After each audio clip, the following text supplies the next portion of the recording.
sudah ku mencari apa yang hendak ku lakukan. Segala titik ku jelajahi, tiada satu pun ku mengerti. Sesatkah aku di samudera hidupmu? Kata-kata yang ku baca terkadang tak mudah ku cerna. Bunga-bunga dan rerumputan, bilakah kau tahu jawabnya?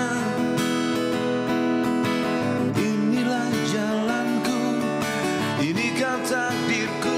Ku biarkan ku mengikuti suara dalam hati yang selalu membunyikan cinta. Ku percaya dan ku yakini murninya nurani menjadi penunjuk jalanku, lentera jiwaku. Ku biarkan ku mengikuti suara dalam hati yang selalu membunyikan cinta. Ku percaya. Selamat pagi, Assalamualaikum warahmatullahi wabarakatuh. Bagi semua peserta acara kuliah pagi ini, pertama-tama saya ingin ucapkan terima kasih kepada Ruang Berkarya Ibu-Ibu Profesional yang sebenarnya meminta kulwap, akan tetapi karena pesertanya begitu banyak, maka saya ubah acara kulwap dengan acara kuliah seperti ini. Dan ini kuliah yang pertama yang saya lakukan. Mudah-mudahan berjalan lancar. Kalau kurang-kurang lancar mohon dimaafkan karena ini yang pertama kali. Dalam kuliah ini awalnya adalah ada 3 pertanyaan yang saya ajukan ke RBI, yaitu pertama, apa itu bakat? Kedua, mana yang lebih penting, kerja keras atau bakat? Ketiga, apakah sudah mengikuti tes bakat, dan kalau sudah, tes bakat apa? Rupanya yang menjawabnya ada kira-kira 160 orang. Dan juga saya minta RBI mengisi ST30, sehingga ada tambahan 40 pertanyaan yang membuat saya semakin bingung. Jadi saya kumpulkan semua dan saya jelaskan melalui kuliah ini, dengan mudah-mudahan sebagian pertanyaan maupun jawaban bisa tercover dalam kuliah selama kira-kira 1 jam ke depan. Jadi kita mulai dengan apa itu bakat. Menarik, dari semua jawaban yang ada itu macam-macam dan berbeda-beda. Dan menariknya adalah ternyata semua jawaban ini benar. Kok bisa ya gitu? Rupanya pada tahun 2013 itu ada penelitian tentang apa itu talenta di Jerman. Dan ternyata ada 12 buku tentang definisi talenta. Jadi kita balik ke definisi dulu, karena kalau definisi tidak jelas maka kita sulit untuk membahas sesuatu itu. Ini adalah buku-buku yang membahas tentang talenta. Ada 12. Beda-beda nih. Ada yang bilang bakat itu ability, kemampuan. Ada yang bilang bakat itu capacity. Ada yang bilang capability atau komitmen juga. Ada yang bilang competence. Muncul lagi kompetensi. Lalu kontribusi. Lalu juga pengalaman. Lalu juga kinerja, performance. Terus ada traits, ada skills. Kalau dilihat dari 12 definisi ini, itu ternyata dibagi dalam 2 kelompok. Yang warna hitam itu aktivitas, yang warna merah itu sifat.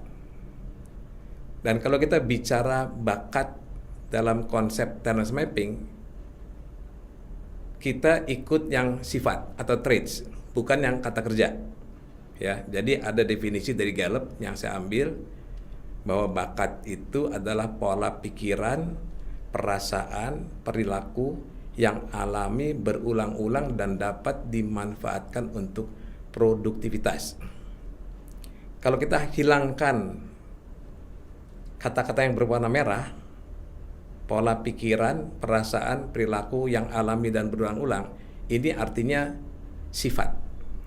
Sehingga untuk mudahnya, bakat saya sebut sebagai sifat yang dapat dimanfaatkan untuk produktivitas. Sifat yang produktif. Jadi kita punya banyak sifat, sebagian produktif, sebagian tidak. Yang terkait dengan bakat adalah yang produktif. Kenapa? Karena bakat itu diberikan oleh Allah untuk memberi manfaat pada orang. Jadi harus produktif. Kita bicara fakta dulu nih. Faktanya adalah ternyata gitu di Indonesia ada hampir 90% mahasiswa salah jurusan. Dan ini sudah berlangsung lama. Ya. Ini penelitian 2014. Tetapi ternyata ada penelitian yang sama yang dilakukan di Amerika pada para sarjana yang baru lulus. Rupanya hanya 11% lulusan perguruan tinggi yang dianggap cocok di industri. Dari dua ini sebetulnya kelihatannya ada kaitannya, sebab ini kelihatannya juga karena ada masalah di penjurusannya. Sehingga ada seorang psikolog terkenal, dia berusaha meneliti apa sih yang terjadi dengan anak-anak yang lulus S1 gitu. Jadi dia membuat semacam matriks semacam ini. 70-80% mereka yang lulus perguruan tinggi itu asal kerja. Karena motivasinya adalah gaji. Bekerja sebagai kebutuhan hidup. Dan harapannya tidak ada kecuali yang dicari adalah thanks God it's Friday. Jadi kalau Jumat siang, Jumat sore rasanya lega karena besok libur, Minggu libur. Nanti hari Minggu malam sudah mulai gelisah karena Senin kerja. Ini level paling bawah dan kebanyakan orang bekerja daerah sini. Level berikutnya yang kita cari-cari selama ini adalah yang namanya karir. Motivasinya mirip-mirip, hampir sama, yaitu gaji tetapi ada peningkatan. Bekerja sebagai perlombaan. Sehingga kadang-kadang kalau perlu sikut-sikutan agar bisa naik pangkat. Harapannya tentu saja kekuasaan, kebanggaan, naik pangkat. Dan di sini yang dicari adalah promosi. Ada level satu lagi yang paling tinggi dan semua orang sebenarnya bisa sampai pada level ini tanpa perlu melewati level 1 dan 2. Akan tapi saat ini mereka yang ada di level ini hanya sedikit sekali, sekitar 1-2%, yaitu yang namanya level panggilan. Motivasinya perintah Allah. Bekerja sebagai khalifah utusan Allah. Harapannya memberi kontribusi manfaat pada orang lain. Dan yang menarik pada level ini, orang-orang pada level ini itu mencari tugas lebih banyak. Nah, ini lucu sekali nih. Kalau saja kita punya perusahaan di mana pegawainya tuh ada di level ini, maka mungkin enak juga ya, karena semua orang berusaha mencari tugas lebih banyak. Tapi apakah bisa dipaksakan? Itu tanda tanya besar. Apakah kita bisa bilang sama pegawai kita, kamu kerja di sini perintah Allah? Tidak bisa semudah itu. Pertanyaan begini, kok bisa ya orang itu ingin tugas lebih banyak? Ingin lagi. Berarti senang mengerjakannya. Berarti enjoy. Nah kalau begitu rupanya Allah ingin kita kalau kerja harus enjoy. Itu patokan pertama. Kenapa? Karena kalau kita kerja stres, akibatnya sakit, akibatnya tidak bisa memberi manfaat pada orang lain. Karena betapapun pandainya kita, betapapun pengalamannya kita, kalau sakit maka sudah, stop, tidak manfaat lagi. Jadi Allah ingin kita bekerja dengan enjoy. Nah, ini menjadi clue nih. Kalau sekarang Anda bekerja, ada stres, hati-hati. Semakin banyak stres, berarti semakin tidak cocok pekerjaannya. Kalau sedikit stresnya berarti masih cocok, tapi ada halnya kita mesti perhatikan itu. Jadi intinya itu. Rupanya Allah ingin kita kerja semacam begini. Kan kita selama ini ada kerja, ada libur kan. Kalau karir itu Senin, Selasa, Rabu, Kamis, Jumat ini kerja. Nanti liburnya Sabtu, Minggu. Tapi di level panggilan dari Senin sampai Selasa, Rabu, Kamis, Jumat, Sabtu itu semua libur semua. Kalau kita berada pada level panggilan, maka antara kerja dengan libur itu sama. Karena semuanya enjoy. Gimana nih? Maukah kita naik ke level panggilan? Pasti mau. Cuma masalahnya kita belum tahu bagaimana bisa bekerja di level panggilan. Ya ini tadi bahas tentang definisi bakat dan fakta yang terjadi. Nah di sini ada dua isu penting. Satu tentang pemahaman arti sukses. Kedua tentang sebenarnya manusia itu nature atau nurture. Walaupun sebenarnya ada isu lain, tapi yang terpenting di sini apa itu sukses dan nature dan nurture. Jadi kita kembali ke soal sukses dulu nih, ya. Ini terkait sama pertanyaan kedua saya nih. Yang penting bakat atau kerja keras sih gitu. Jawabannya macam-macam. Ada yang bilang dua-duanya penting. Memang dua-duanya penting, tapi kan pertanyaannya penting mana bakat atau kerja keras.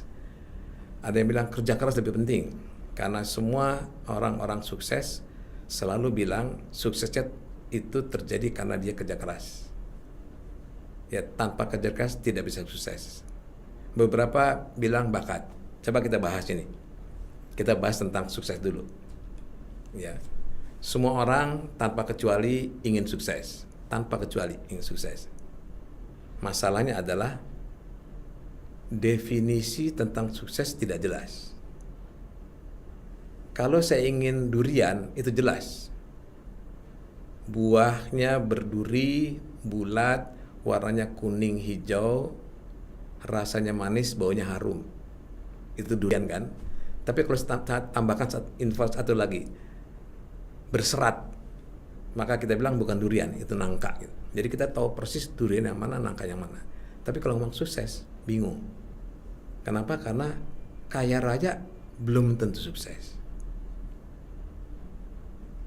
Pangkat tinggi belum tentu sukses. Kaya raya dan pangkat tinggi juga belum tentu sukses. Lalu yang mana nih? Contohnya gini, kita punya 7 presiden yang pasti pangkatnya tinggi karena namanya RI 1 dan pasti kaya raya sebab kalau pensiun dapat rumah senilai minimum 50 miliar. Nah di antara 7 yang kita bilang suksesnya mana? Di antara 7 presiden kita yang kita bilang suksesnya mana? Pasti jawabannya 1 atau 2. Ada yang bilang Soekarno, ada yang bilang Soeharto, ada yang bilang Habibie. Terus yang 5 kemana nih? Kenapa mereka tidak dibilang sukses? Di sisi lain, ada juga orang yang kita bilang sukses. Seperti Mahatma Gandhi. Dia memang pangkat tinggi tapi tidak kaya raya. Miskin raya bahkan. Ada lagi Bunda Teresa yang tidak punya pangkat dan miskin. tapi kita bilang sukses. Nah, dari tanda-tanda itu rupanya yang kita bilang sukses adalah mereka-mereka yang bermanfaat bagi banyak orang. Jadi sukses adalah berapa besar manfaatnya bagi orang lain. Nah, kalau itu menjadi sasaran kita, ada masalah. Karena untuk mencapai sukses ada dua dimensi. Ada jalan sukses, ada cara sukses. Apa bedanya nih? Ada jalan sukses, ada cara sukses. Ya.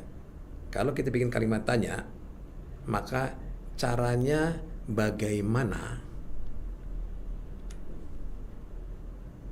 Jalannya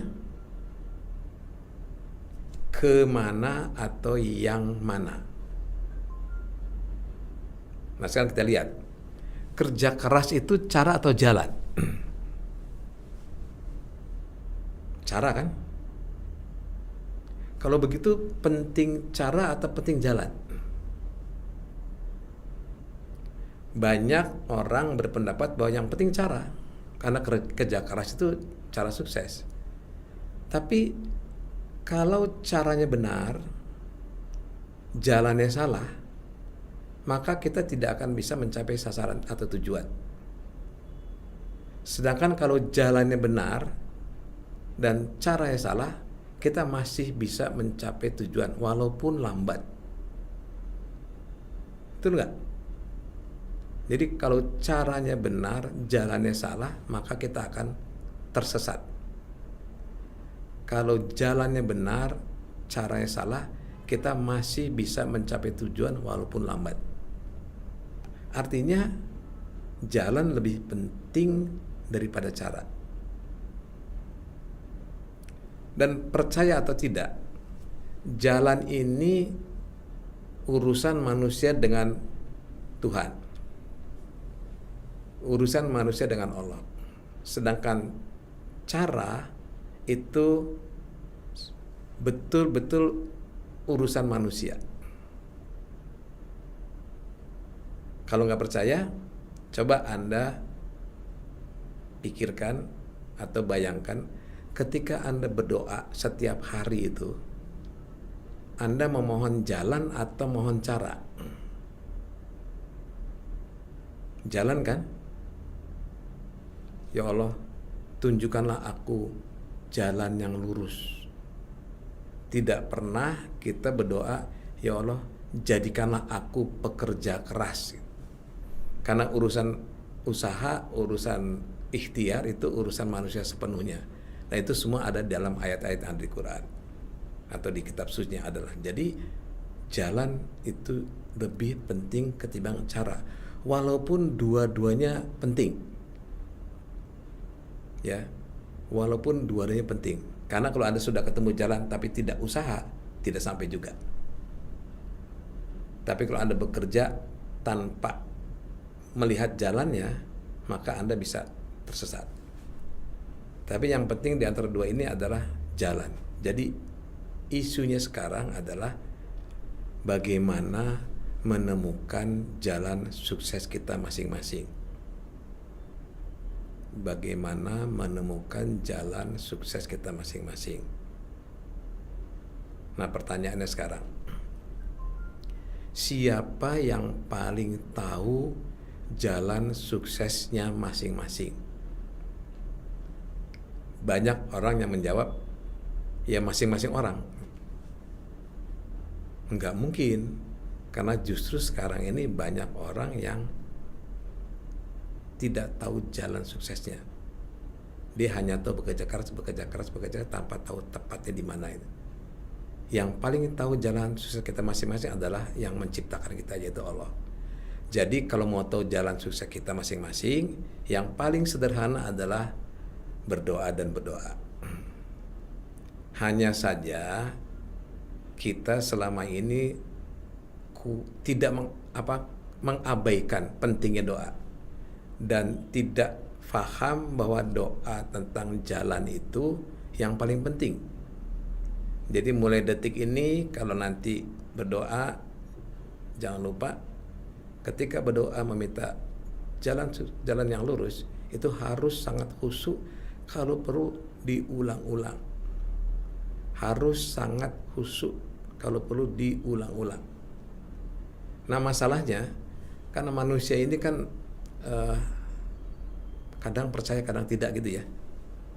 Kita percaya bahwa doa itu ada kaitan sama nasib kita, tapi kita ragu-ragu. Masa sih doa bisa membuat kita sukses gitu? Nah ada pendekatan kedua. Gini, sebenarnya kita ini siapa sih? Untuk apa kita diciptakan? Apakah untuk menuhin bumi ini saja? Atau ada sesuatu? Atau ada tugas?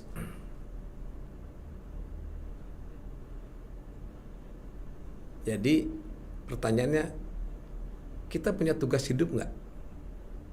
Pasti punya. Kenapa demikian?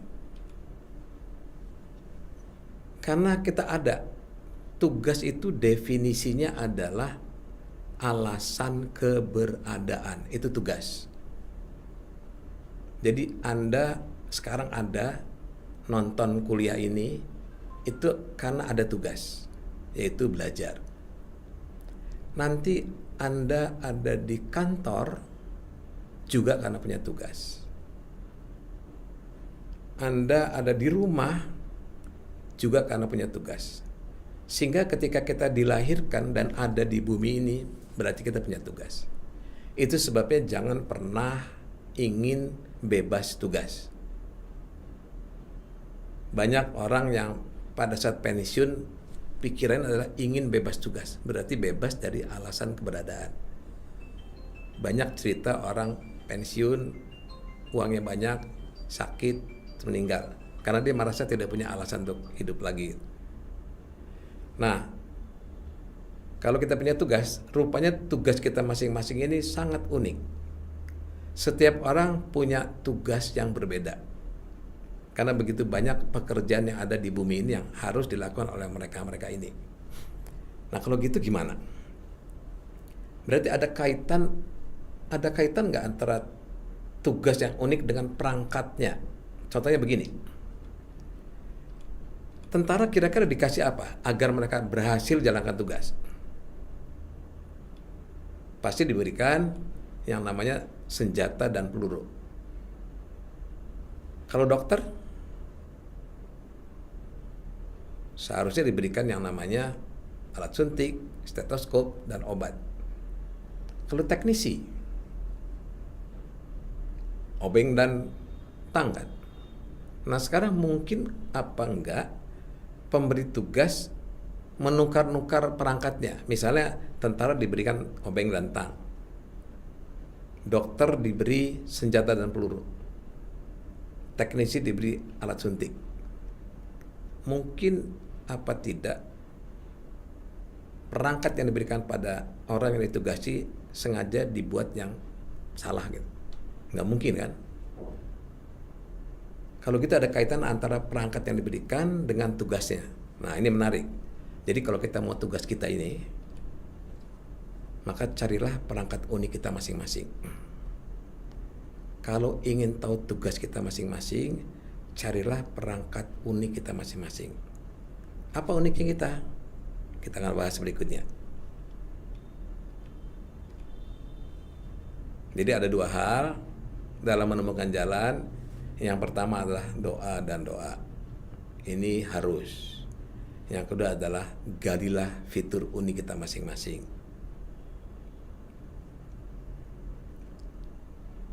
Fitur unik itu bukan warna kulit, bukan penampilan, bukan tinggi badan, bukan tinggi badan, bukan agama. Fitur unik adalah perangkat unik yang Allah berikan pada setiap manusia untuk bisa jalankan tugas yang unik. Dan itu ada dua. Yang pertama adalah fisik,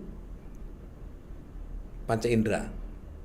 Yang kedua adalah sifat yang dapat dimanfaatkan untuk produktivitas. Yang pertama menghasilkan potensi seperti ini. Menyanyi, memasak, catatan, melukis, dan sebagainya. Dan ini kita kenal sebelumnya sebagai bakat. Kali ini saya katakan ini sebagai kekuatan atau potensi kekuatan. Jadi bakat didefinisikan sebagai kata kerja, tapi oleh saya digeser. Kata kerja itu potensi kekuatan sesuai dengan buku yang saya baca. Yang kedua, sifat itu menghasilkan potensi jualan, negosiasi, mengelola, memotivasi, mengajar, dan lain sebagainya. Dan ini sebenarnya yang kita kejar ketika kita sekolah. Ya, cuma kita lupa bahwa kita punya keunikan sifat yang produktif. Jadi hari ini kita akan bahas ini, di mana personality yang dapat dimanfaatkan untuk produktivitas ini dinamakan bakat. Jadi hari ini definisi kita adalah bakat adalah sifat yang dapat dimanfaatkan untuk produktivitas. Ya. Sebelum masuk yang ke berikutnya, kita masuk ke video. Ada 2 video yang akan tampilkan hari ini, yaitu pertama apa? Kita video sekarang ya. Udah masuk video ini.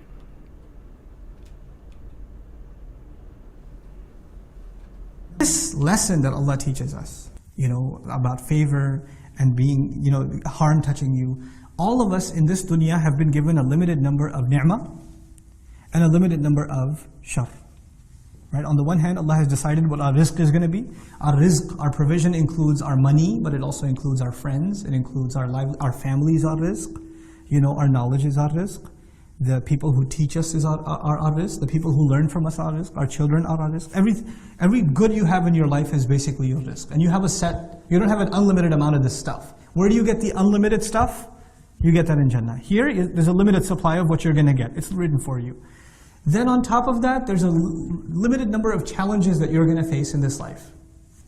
Allah is not going to give you any more or any less than what He's written for you. That's it. It's declared, this is what your lot in life is. Now if you internalize that, then your challenges and your opportunities, if you put it in that language, then your challenges and your opportunities are not the same as my challenges and my opportunities. Okay? They're not the same. And sometimes Allah opens a door of opportunity, but you refuse to walk through it. Like He opened it, and you could have reaped a lot of reward from it, but you chose to not walk through it. And then you end up suffering. And then you end up blaming Allah instead. So now, if this is the case, everyone has a different lot in life. Everyone has a different set of challenges, a different set of opportunities. Then the question arises, why? Why not all of us have the same thing? Why not all of us have the same set of challenges? Make it consistent. The next ayah answers that question.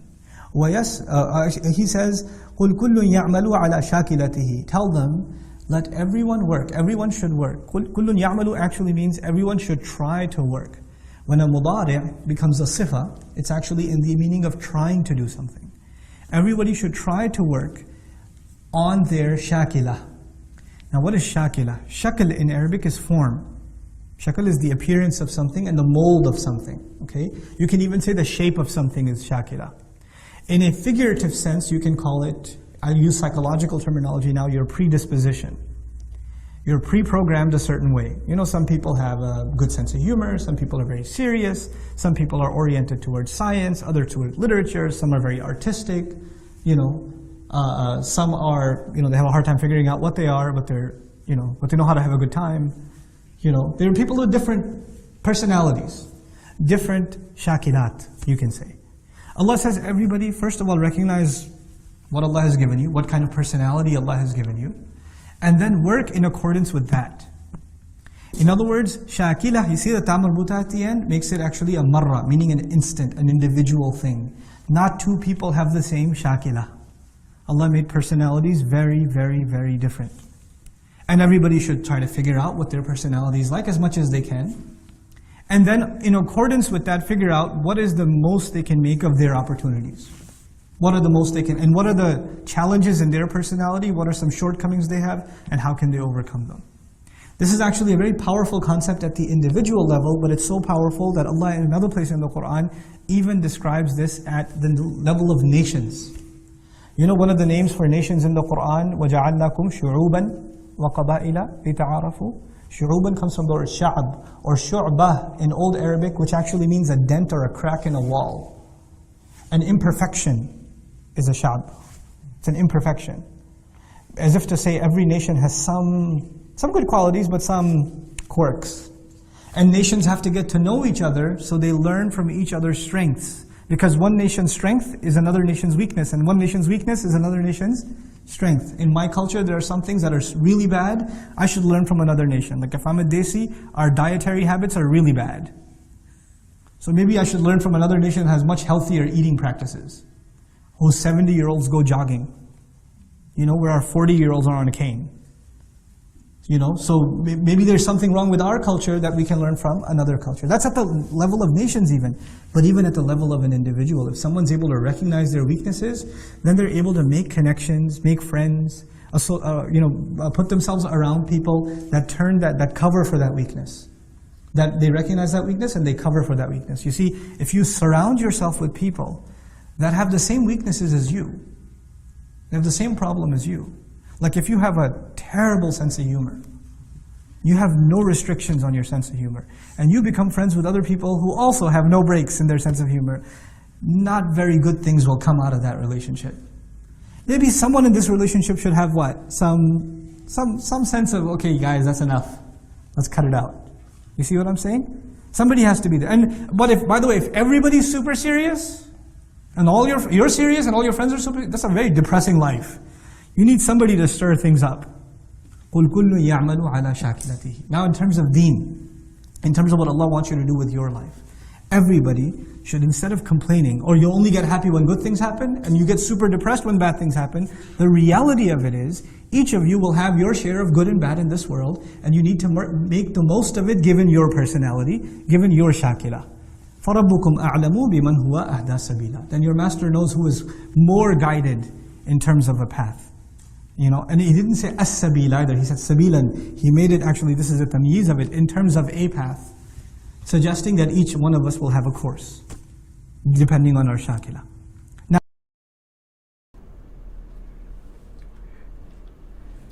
Oke, apa yang dapat dipelajari dari video ini? Kita lanjut ya. Yang pertama adalah setiap orang harus bekerja sesuai dengan personality-nya atau sifatnya. Karena rupanya Allah sudah menanamkan sifat ketika kita diciptakan untuk tugas tertentu. Misalnya beginilah, ada orang keras kepala gitu. Bagus nggak keras kepala? Beberapa orang bilang kurang bagus. Tapi ternyata keras kepala dibutuhkan untuk peran-peran seperti debt collector atau pengacara atau beberapa tipe salesman atau beberapa tipe pemimpin. Jadi orang harus berusaha sesuai dengan sifatnya. Kebayang kalau kita sekolah sesuai dengan sifat, kerja sesuai dengan sifat, maka itu gue banget, sehingga menyenangkan sekali sekolah dan bekerja. Kedua, karena setiap orang pasti memiliki kekuatan dan kelemahan, maka dibutuhkan kerjasama. Jadi konsep bakat dan kekuatan ini, setelah menemukan kekuatannya, maka perlu kerjasama untuk saling mengisi dengan cara menghargai kekuatan pasangannya dan mengisi kelemahan pasangannya.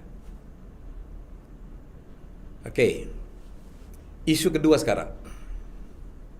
Tadi kan isu tentang kerja keras gitu ya, atau bakat. Isu tentang nature dan nurture. Ini isu yang sudah ratusan tahun berbeda pendapat. Intinya begini, sebenarnya manusia bisa berubah nggak sih? Itu pertanyaannya. Apakah manusia bisa berubah? Sebagian besar orang berpendapat manusia bisa berubah. Sebagian besar. Tetapi kalau kita mulai kembali kepada kenyataan. Anda pernah ikut pelatihan motivasi? Pernah ikut pelatihan motivasi? Berapa lama kita tetap termotivasi. Ada yang keluar dari ruangan itu sudah hilang, ada yang 3 hari, ada yang 3 bulan gitu. Akhirnya kembali ke aslinya. Anda pernah ikut pelatihan team building di mana perusahaan mengirim kita dengan biaya tertentu untuk membuat kita nanti bisa bekerja sama? Kenyataannya setelah kembali dari tempat pelatihan, kerjasama tetap tidak berubah. Jadi yang benar yang mana ya gitu? Bisa berubah atau tidak? Kalau tidak bisa berubah, ternyata masih ada juga yang namanya nurture. Kalau bisa berubah, ternyata masih ada juga konsep yang yakin manusia itu nature. Nah, lebih dalam dari itu, coba kita lihat. Ada satu tulisan dari Danny Goleman yang mengarang Emotional Intelligence. Dia mengatakan begini, walaupun studi menunjukkan bahwa perubahan bisa terjadi dari training, tapi kebanyakan tidak tahan lama. Jadi sebentar balik lagi. Sehingga ada seorang psikolog terkenal di Amerika yang membuat buku yang namanya What Changes and What Doesn't Change. Ternyata di dunia memang ada 2 kelompok. Ada kelompok yang yakin sekali manusia bisa berubah, yaitu kelompok behavioris, psikoanalisis, marxis, sama self-help industries. Ada kelompok lain yang yakin manusia bisa tidak berubah, yaitu pharmaceutical, biologis, dan extreme right. Coba kita perhatikan. Behavioris itu memang konsepnya adalah yang diubah bukan sifatnya, tetapi kelakuannya. Ya, orang yang tidak rajin bisa menjadi rajin. Orang yang tidak teliti bisa menjadi teliti. Jadi yang diubah bukan sifatnya tetapi kelakuannya. Psikoanalis itu memang muncul setelah Perang Dunia Kedua, di mana tugasnya menyembuhkan mereka-mereka yang punya masalah mental, sakit jiwa. Jadi mengubah dari yang sakit menjadi sembuh. Marxis ini konsepnya adalah manusia itu seperti robot, harus bisa berubah sesuai dengan keinginan dari pemimpinnya. Kemudian self-help industries juga konsepnya adalah mengubah manusia. Sebab kalau mereka bilang saya tidak bisa ubah, maka tidak laku. Gitu. Namanya juga pelatihan-pelatihan kan. Sisi lain, pharmaceutical, biology itu lebih ke arah DNA. Dan yang menarik yang saya kasih warna ini, Marxis dengan extreme right. Rupanya extreme right itu maksudnya adalah mereka-mereka yang beragama. Kenapa? Karena di agama itu disebutkan bahwa setiap orang memang memiliki sifat yang berbeda-beda, diciptakan dengan bakat yang berbeda-beda. Jadi kelihatannya antara bakat dengan agama ini akan sangat berkaitan gitu. Behavioris begini, contoh nih, dia punya satu rumus yang dipakai selama ini. Misalnya gini lah, kita orang Indonesia itu rata-rata kan tidak disiplin. Bagaimana cara membuat orang Indonesia yang tidak disiplin menjadi disiplin? Yang termudah adalah bawa saja ke Singapura. Begitu turun pesawat terbang, maka langsung disiplin. Tidak berani nyeberang sembarangan, tidak berani buang sampah sembarangan, tidak berani kalau tidak ngantri. Kok bisa sih? Karena di sana kalau buang sampah sembarangan harus bayar denda $500. Kalau nyeberang sembarangan harus bayar denda. Kalau tidak ngantri tidak didenda. Akan tetapi masyarakat akan berteriak. Jadi malu orang kalau tidak ngantri. Artinya apa? Artinya memang bisa diubah dengan rumus yang namanya Lewins. Jadi behavior itu fungsi dari personality dan lingkungan. P-nya tidak berubah. Jadi untuk mengubah sifat orang, ubahlah lingkungannya. Kayak tadi kan Singapura langsung berubah itu. Nah sekarang pertanyaannya, apakah rumus ini berlaku pada semua kegiatan? Apakah benar rumus ini berlaku pada semua kegiatan? Misalnya begini, saya nggak bisa melukis. Kalau saya didenda, bisa melukis nggak? Atau kalau saya dibawa ke Roma sana yang penuh dengan pelukis, bisa melukis nggak? Nggak mungkin kan?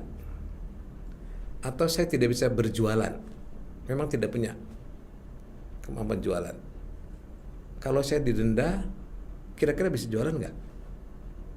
Nggak mungkin. Jadi ada kegiatan-kegiatan atau aktivitas yang tidak berlaku menggunakan rumus ini. Nah, itu saya definisikan sebagai dua, ada hard activity, ada soft activity. Hard activity ini adalah aktivitas yang dapat digantikan oleh mesin atau komputer. Sedangkan soft activity itu aktivitas yang tidak dapat digantikan oleh mesin atau komputer. Jadi rumus tadi berlaku untuk yang hard activity. Untuk yang soft tidak berlaku.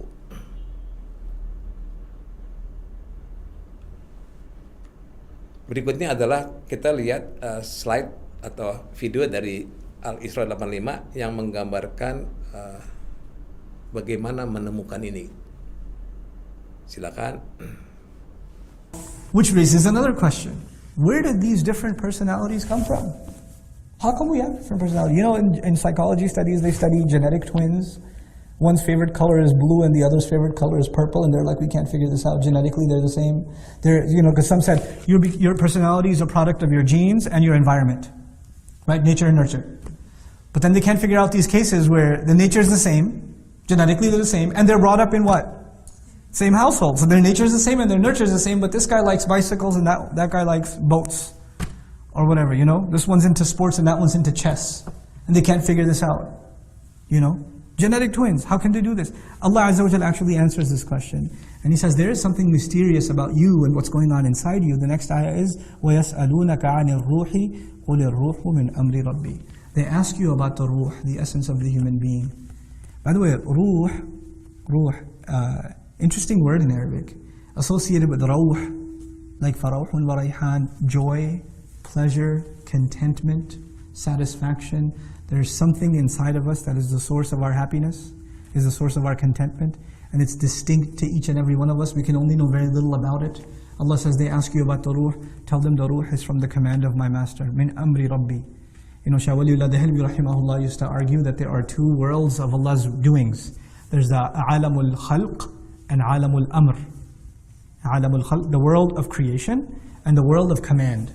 And what he meant by that is that Allah created this universe, a physical universe, in which there are certain laws that govern it. It's dictated by time, for instance. When you plant a seed in the ground, it doesn't just pop up into a tree, right? There's a process by which it turns into a tree. A baby doesn't just turn into a man overnight, or a woman overnight. There's a process, there's a time. And this is the world of khalq. Allah made things with tadarruj in the world of khalq. There's a process and progression in the world of khalq.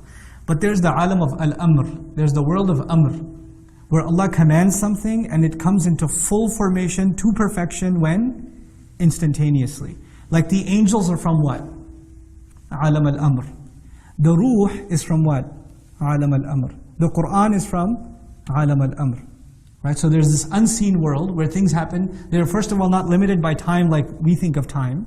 They're not limited by distance like we think of distance. They're not limited by process like we think of process. It's its own entity, the world of al-amr, the amr of Allah. Which is why, when amr is mentioned, إِنَّمَا أَمْرُهُ إِذَا أَرَادَ شَيْئًا أَنْ يَقُولَ لَهُ كُنْ فَيَكُنْ. When He says amr, He gives the amr that it should be, and it comes into existence immediately. It happens immediately. That's the world of Allah's amr. And these two worlds seem to be separate most of the time. In us as human beings, we actually have our physical growth is from alam al-khalq, and our spiritual entity belongs to alam al-amr. Prophets alayhimu salatu wasalam are teaching people, but their teachings come from where? Alam al-amr. And the miracles that they're given, which break alam al-khalq, because they belong to alam al-amr, right? So the fire stops burning in Ibrahim alayhi salam's case, that's from the amr. Now Allah is saying that your ruh, something inside you, belongs to alam al-amr. قُلِ الرُّوحُ مِنْ أَمْرِ رَبِّي. It's from the amr of my Rabb. And how much do we know about angels? How much do we really know about, the world of amr? Not much. We can have some idea that whatever Allah tells us we can have, otherwise it's entirely unseen and unexperienced to us. So actually what we're learning then is, there is something inside of us, inside of you and inside of me, that is the essence of my personality, and yet I know about it very little. وَمَا أُوتِيتُم مِّنَ الْعِلْمِ إِلَّا قَلِيلًا. You have been given about knowledge, from within knowledge itself, very, very little. There's something inside us so powerful that we can't even know it ourselves. Now, think about this in retrospect. The human brain, the physical brain. This is not a ruh. This is just some gray matter and some electrical signals going off between microscopic cells over here. This stuff, how much do neuroscientists know about the brain? After all this research, they tend to say we know almost nothing. We're only beginning to scratch the surface. And that's within alam of what? Al-khalq. So how are we going to know anything really about alam al-amr, the ruh? So what Allah is teaching us then is that we have to go on this expedition.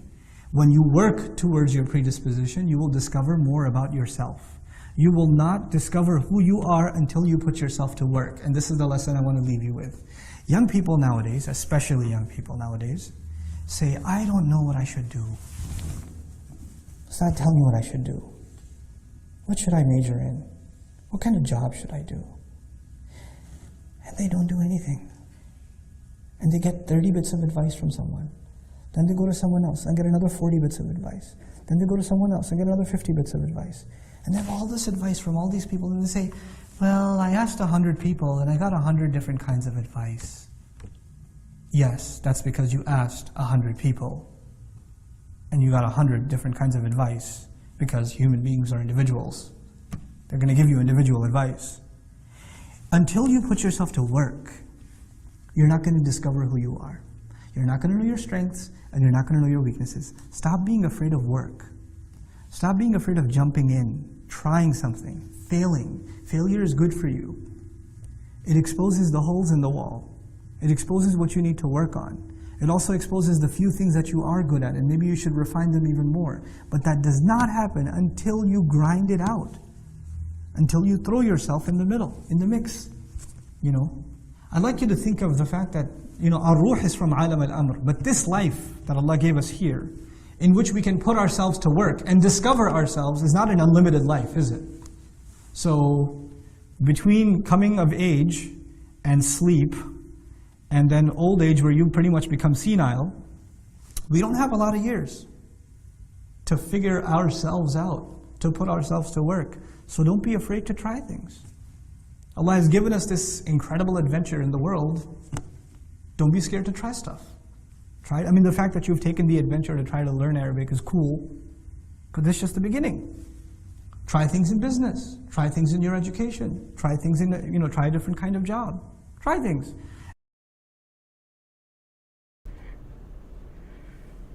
Oke. Jadi video ini menjelaskan tentang ayat Al-Isra 85, di mana ternyata di dalam personality kita ada intinya yang membuat kita bahagia, kita puas, segala macam yang disebut ruh. Dan yang menarik adalah rupanya Allah memang tidak memberikan banyak pengetahuan tentang ruh kita masing-masing. Itu sebabnya menemukan diri tidak mudah. Jadi kalau kita dibilang harus be yourself, bingung. Myself itu yang mana sih gitu. Dan banyak buku tentang menemukan diri yang sulit prosesnya itu.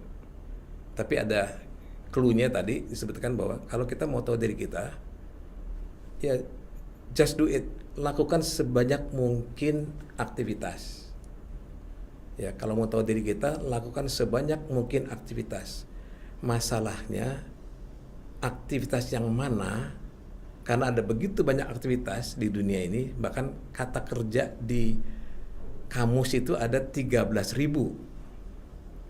Yang kita cari adalah aktivitas yang produktif, karena bakat ini tujuannya untuk aktivitas yang produktif.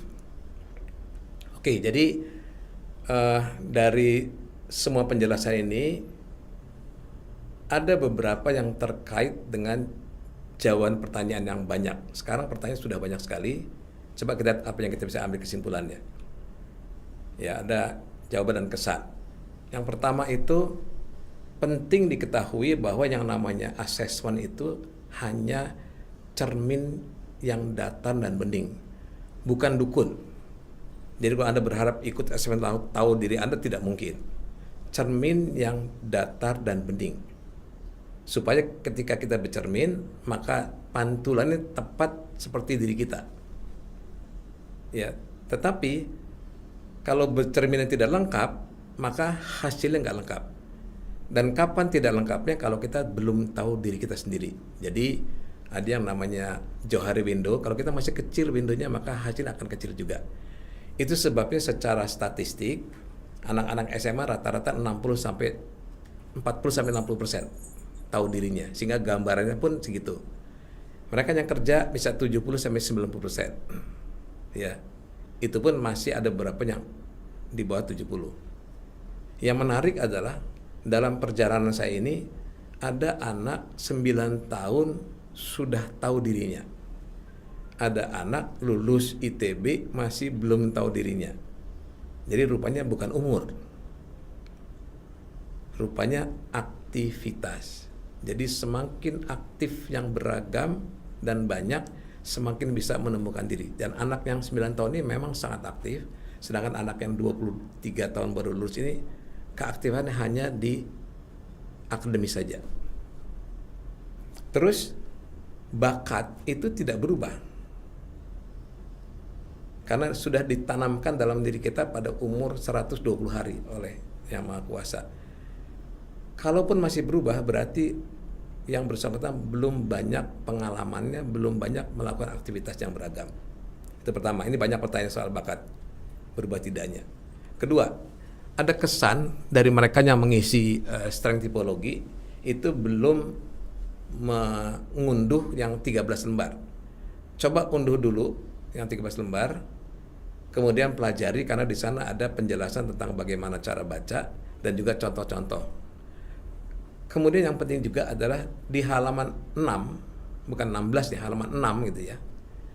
Dan seterusnya, itu ada sifat-sifat dari masing-masing tipologi. Nah, ini bisa dipakai untuk memeriksa apakah yang kita pilih cocok nggak dengan sifat kita. Karena tipologi ini disusun sesuai dengan sifat orang masing-masing.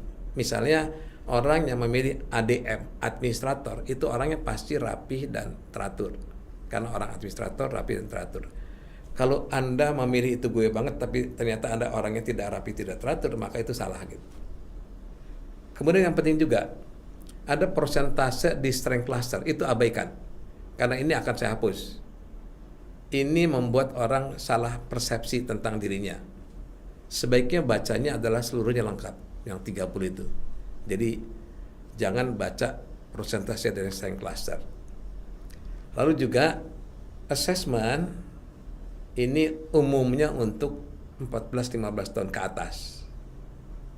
Dan banyak pertanyaan yang menanyakan bagaimana menemukan bakat anak-anak. Karena sekarang orang tua tidak sabar untuk menemukan bakat anak-anaknya. Caranya adalah, kalau kita mau tahu nih, caranya adalah gali dulu bakat kita masing-masing, orang tuanya.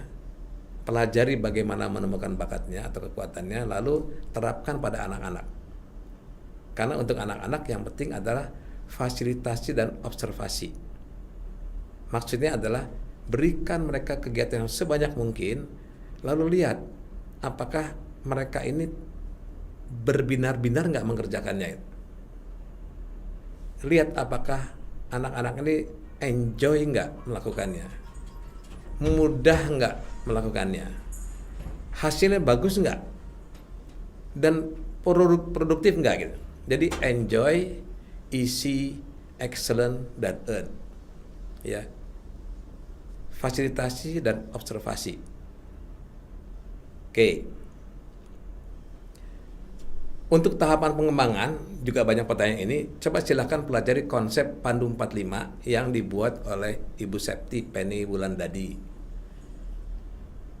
di komentar di Facebook itu 2 kali saya menunjukkan ini, jadi Anda bisa buka ini nanti, silakan catat saja atau lihat di Facebook komentarnya, itu Anda bisa buka, Anda bisa download, ada kira-kira berapa puluh lembar yang warna-warni yang bagus banget, Anda bisa lihat bagaimana memfasilitasi dan mengobservasi anak-anak.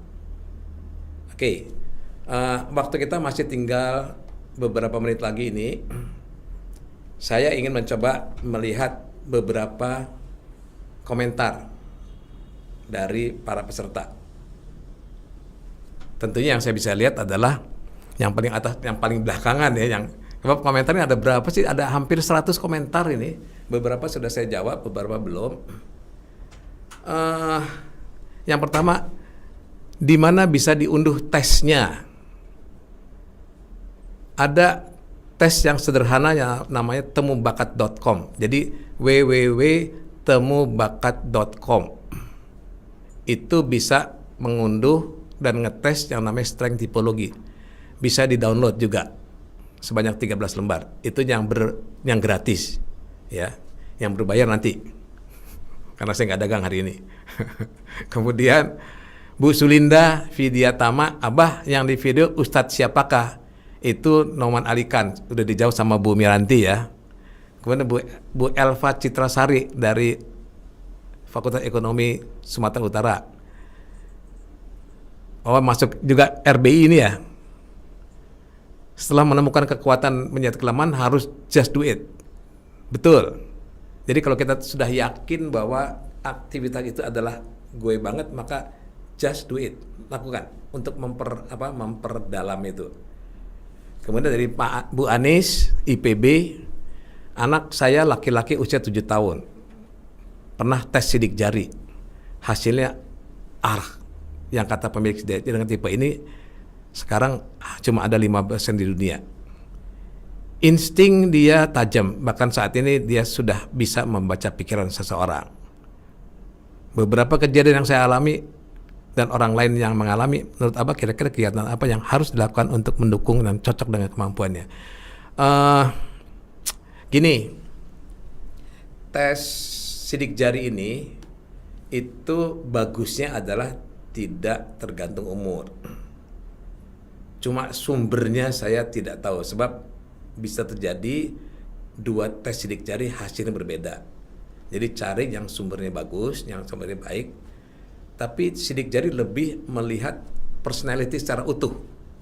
Ya, sedangkan telemapping tidak utuh. Telemapping hanya melihat personality yang terkait sama produktivitas. Jadi kalau ditanya cocoknya jadi apa? Sebaiknya kalau masih kecil diberikan banyak kegiatan, difasilitasi, kemudian Ibu Anissa melihat di daerah mana dia berbinar-binar. Jadi coba buka e-book yang tadi dari Pandu 45, nanti bisa kelihatan mesti diapain gitu. Karena butuh waktu. Nah, tentang dia punya insting atau intuisi, ini kalau dalam bahasa telemapping namanya self assurance namanya. Biasanya dipakai untuk membuat perencanaan jangka panjang. Karena orang ini ya, jadi kalau kita misalnya ingin punya rencana jangka panjang dan kita tidak punya data, maka tanya orang ini kalau dalam pekerjaan ya. Itu. Kemudian untuk Ibu Nurul, konsultan PT Tiga Raksa Satria, keren banget, inspiratif banget. Bisa minta linknya Pak, ada nanti di YouTube. Di YouTube coba buka juga Noman Alikan yang ada namanya NAK, Noman Alikan Indonesia. Itu banyak video-video di sana dan bisa diunduh. Oh, kemudian Bu siapa nih? Bu Sufah Nur Hidrah, ITB. Apakah bisa seseorang itu bakatnya lebih dari satu bidang? Bisa. Bahkan kalau kebanyakan jadi bingung. Karena saya pernah ketemu orang yang punya segala macam bisa gitu sehingga dia bingung. Makanya saya bilang coba pilih peran yang paling banyak manfaatnya bagi orang lain. Karena tujuan kita atau tujuan Allah memberikan bakat ada bermanfaat bagi orang. Bu Rahma, saya ingin tanya pada Abah, mengapa hasil strength saya di SD ST30 berbeda. ST34, ST30 toh bergeser, bertukar posisi di 7 yang terkuat. Apa yang menyebabkan? Ibu coba baca halaman 6, jadi download saja 13 lembar, baca halaman 6, lihat sifat-sifatnya, lalu cocokkan antara sifat dengan gue bangetnya. Bisa jadi salah di sana. Bisa juga jadi kalau kita belum banyak aktivitas. Kemudian Ibu Anissa dari Bekasi, apakah sifat termasuk bakat alami manusia? Betul. Tapi sifat yang produktif ya. Jadi kalau sifat emosional bukan itu. Bukan. Jadi sifat yang produktif. Oke, Ibu Viva mau tanya, Bah, apa sih mind mapping itu? Apa untungnya menggunakan mind mapping dalam setiap kegiatan kita?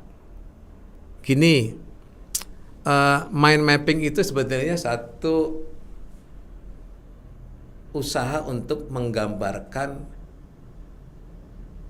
ide kita. Nah, kadang-kadang kayak begini ya.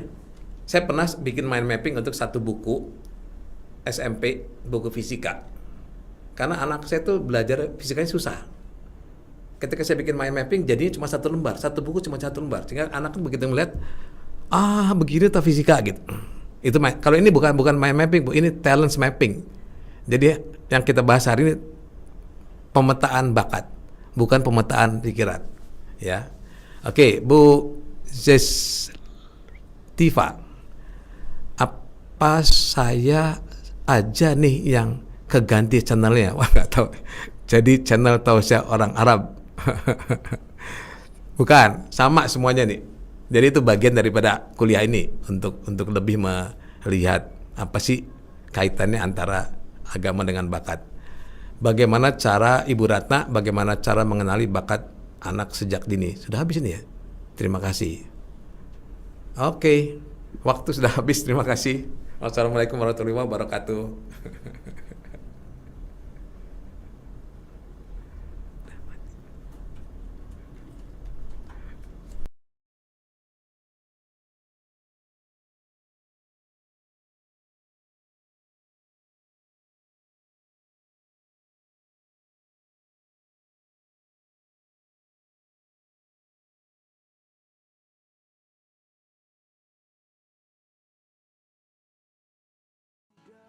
Ku mencari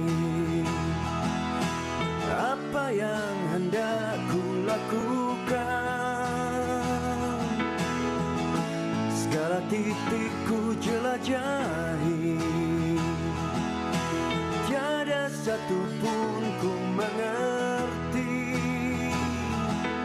Tersesatkah aku di samudra hidup?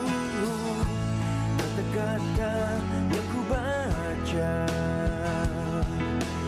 terkadang tak mudah ku cerna. Oh, bunga-bunga dan rerumputan, bilakah kau tahu